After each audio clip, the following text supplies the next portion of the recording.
والضحى والليل إذا سجى ما ودعك ربك وما قلى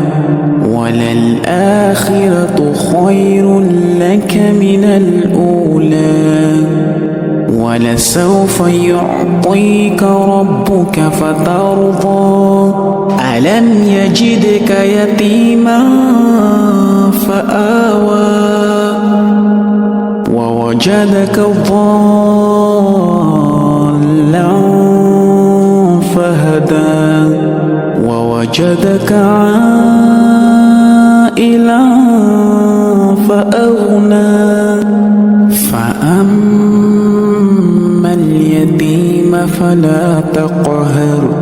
وأما السائل فلا تنهر وأما بنعمة ربك فحدث.